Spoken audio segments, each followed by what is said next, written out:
Good evening. The opinions and statements voiced by our guests do not necessarily reflect the opinions of this network. Enjoy the shows.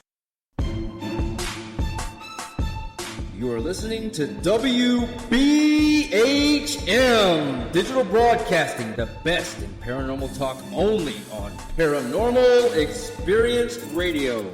Broadcasting live out of Birmingham, Alabama.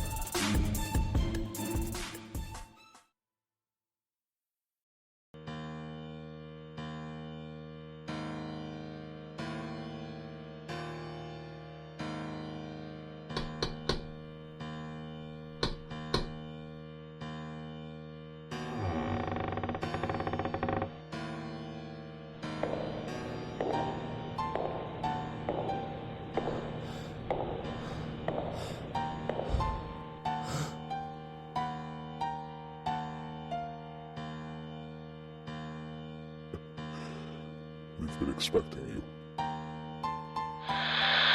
Monday, time for our maven of the supernatural, Denise Pridemore. This is the Paranormal Pride. Join to listen and chat live on WBHM-DB.com or Spreaker app. Search WBHM-DB every Monday at 7 p.m. Central for your supernatural paranormal fix. Welcome to the Paranormal Pride, where the show is about the guest and the listener.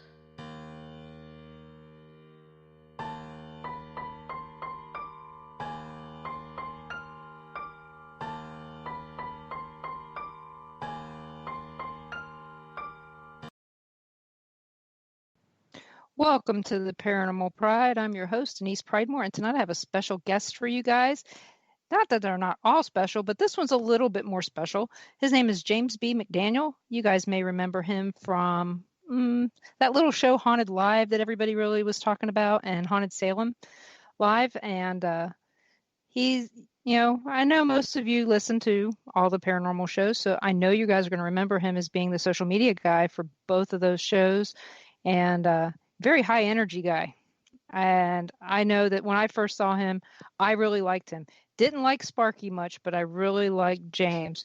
So welcome, James, to the Paranormal Pride. Denise, thank you so much for having me. It's a real honor to be your guest tonight.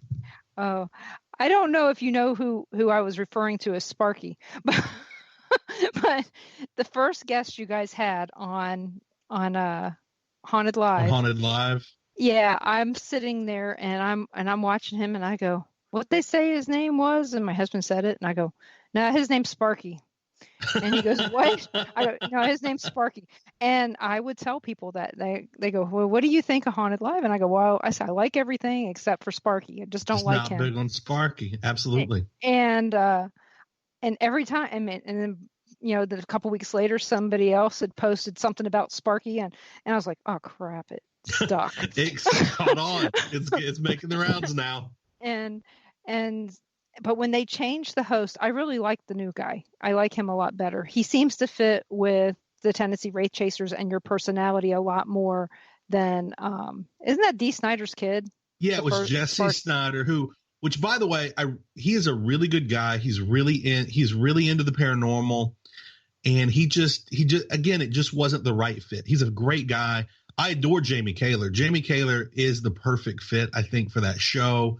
And I'm glad they had him and me back. I'm glad I was invited back for a Haunted Salem Live. I think he works well with everybody he's been paired with so far. I really liked him with Dave Schrader on Haunted Salem Live. He was great with the Tennessee Wraith Chasers. I'm just really glad that he and I are really close friends now. And he's just he is a phenomenal professional. Yeah, I just didn't think he fit with the show. It wasn't that I didn't like him personally. It's he just didn't fit with the Southern boys. No, that's the thing. The entire thing, again, I'm Southern. The Tennessee Wraith Chasers are Southern.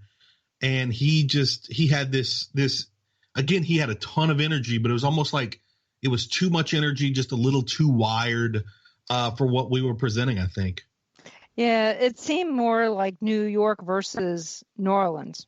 Yeah, or Tennessee. I think that's a good way to put it. Yeah. And see, I'm from Baltimore, so I recognize, and I used to live in New Jersey, so okay. I recognize the things that I don't like about me and other people, and And a little bit of a mirror right there. Yeah, and it wasn't like I told my husband, I said, I don't know, and because I went out there and I researched him, and I was like, oh, Dee Snider's kid, he played football, and checked him out a little bit, and I was like, yeah. I said, there's nothing about him I shouldn't like. I said, it just must be this chemistry, and so the chemistry was just way off, and maybe he'll come up with something else that he can be in that will fit better. Maybe Motley Crue will start a ghost hunting group and he'll fit. I'm trying to remember the name. There's a show that's been on for years that he's the voice of. He does voiceovers on it, as in he's the host, but you don't physically see him, and he's done a great job of that. He writes a lot of comic books. Like, he's out there doing a lot of work. But yeah, that one just was not the right fit. And I think that change to Jamie Kaler worked really well in the end.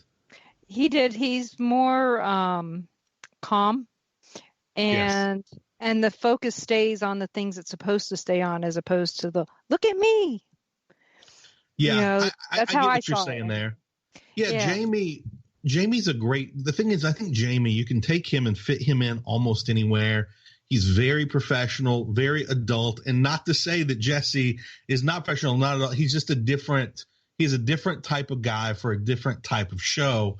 And with Jamie, he basically he takes your focus and then puts it where it needs to be. And that's not on him. It's on the Tennessee Wraith Chasers and on the ghost hunt. And I think that's something, I don't know if that's something it takes years to learn. As in, Jamie's a little bit of an older guy than Jesse was. But it's something that he has absolutely mastered. And I hope we get to do some more of these in the next year. And I hope Jamie and I get to be reunited on another live show, because that was a lot of fun to do. Yeah, I liked Haunted Salem. There was just a couple of the people on there that I know personally from I used to be the tour guide at the Sally House in Atchison. And so I had an issue with one of the people that now has a show, and it was because of his there's a special word, integrity. is what and like I said, when you are at a place that they hang out at all the time, or did up until 2 years ago, I knew more about what was not true than everybody else, because I was the one that cleaned it up. And but yeah, I love the Ghost Brothers. I think that they are super, first of all, funny, but second of all, very serious. Yes. That's one thing I don't even know quite how to describe it. One of the things I said when I started doing these Facebook watch parties on their show, because when their show came from Destination America, my local cable company didn't have Destination America. So they were all new to me. I heard a lot of people talking about them. So I'm like, okay, I want to watch this, have my fans come watch it with me, my friends and fans. Mm-hmm. And I thought, number one, they do bring a level of humor that I really enjoy, and that they're not making fun, but they're having fun. And there's a big difference there. Mm-hmm. And number two, I felt like, I don't know, there was almost like this masculinity where when they walked in the room, you felt very, I don't know, you felt kind of comfortable. Like, these guys are here to help. And I think part of that's the fact that they were going, unlike most shows are going into well-known historic places, these are going into haunted homes that people are actively living in. And I think that's part of what they're there to do. They're there to bring comfort, say, hey, we got you, we're going to help out. And I just really enjoyed their show. I did too. I thought that they were so, like I said, so fun, but so serious, and that they listened to, when they went into the homes in the season, this last season. I liked that better than I liked them going into the public locations, and seeing them help people and interacting with the people's children even, and the kids were having a good time, and it made you smile. And I think a lot of people saw that. I think my favorite part was the fact that they actually spent the night. Like, you got to see them making their beds, laying down on couches. They spent the night in the house to really get a true feel. And again, there's, You know, if a kid's room is one of the more haunted rooms, they stay the night in the kids' room. And like you said, them interacting with the kids, I thought was really, really good. And I think they got a lot of good information out of the kids that maybe a lot of other people on other shows might not be able to get. Yeah. And like I said, they just from day one impressed me. Did you ever see any of the other shows on other networks besides the one you're on? I've watched some things on A&E over the years. Like I've watched ghost shows on and off over the years. And again, it's sometimes I would be into them and then sometimes I would get turned off because of maybe, you know, things I would know about the locations or the people that I wasn't big on. But yeah, I've watched on and off basically everything out there for years. There was one show I loved it, and it was Ghosts in the Hood. I haven't heard of Ghost in the Hood. Tell me about this. This show, it was on a couple years ago, and they were out of California, and they were doing cases in funeral parlors and stores and shops and houses and stuff. And some of the stuff was really funny, but there was parts that were very serious. And one of my friends that's out in Vegas, he does the ghost tours for Binions, but he was on the show as their technical guy. And like I said, I just loved it. You know, the guy wore a velveteen like sweatsuit and stuff. And the thing is, the neighborhood was horrible, and they said that too. They go, the neighborhood's horrible. It was in Compton, I believe, but it was just really interesting to watch. And it was on WeTV, is what it was on. I gotcha. And it only had one season, and I was so upset when it went away because I'm expecting one of these ghost shows that people watch that they don't put a lot of stock in is going to come up with the, you know, that end all be all piece of evidence that, you know, that's going to make the whole world stop and go, oh my goodness, there is something there, you know. It's really fascinating. As many shows that are on the air, you'll have some shows that are very well done that go for seasons, and you know they'll find some good stuff, but nothing like just jaw dropping. And then there's a show again, a good show, Ghost of Morgan City, that this season, I don't remember what episode, but they got, I don't know if you remember, they've got this full bodied apparition walking all the way across a room on camera. It's one of the better pieces of visual evidence I've seen in years, and they got that in their first season. And so kind of like you said, you never know who's going to come up with it. You never know where they're going to catch it. And that's one good reason to try and pay attention to as many of these shows as you can. I had no idea there'd been a ghost show on WeTV. I had no clue. And now I'm looking at it now on IMDb. I'm looking at the list of people. I'm absolutely going to try and find this, see if I can find these episodes somewhere. Oh yeah, they got to be out there somewhere. For sure. But yeah, KD Stafford, he's been on my show, and we're supposed to be meeting up at this place that used to be, well, it's their headquarters for Supernatural Inc. that he does. And because, well, I'm in Kansas City area.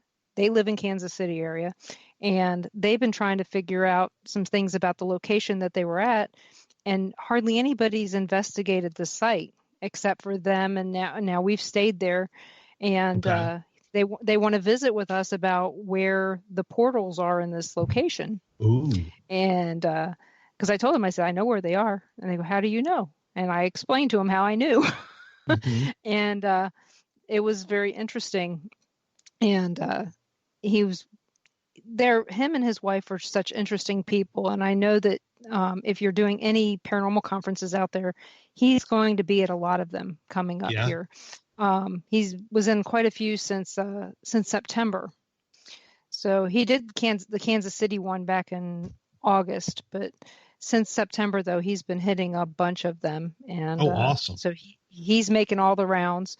And the question is what's it going to be ghosts of next? Is it going to be ghosts of Morgan City, or is it going to be ghosts of some other town?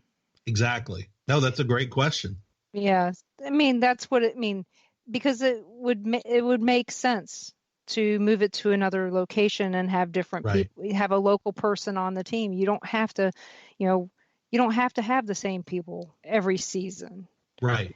And so it's probably going to come down to how many stories do you have in Morgan City? Do you have one more season, 2 more seasons? And I'll tell you one thing, I don't watch the ratings for every show, but every now and then I'll go look and see how people are doing. And I remember they were doing very, very well in the ratings, kind of above what Travel Channel usually looks for in prime time. So I know they're going to be back. I know they've got a season 2, and it would be really interesting to see if they eventually take kind of their show on the road.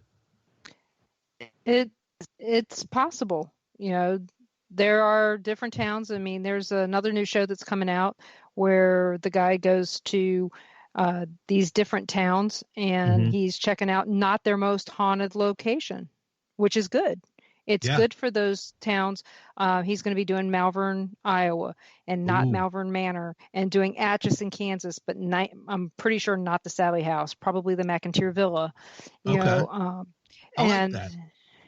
I think so too. I think that the popular places get all the attention, and it's nice to see some of these other places get some attention. I mean, I would love to be able to go to Malvern, Iowa, and maybe check out some place other than just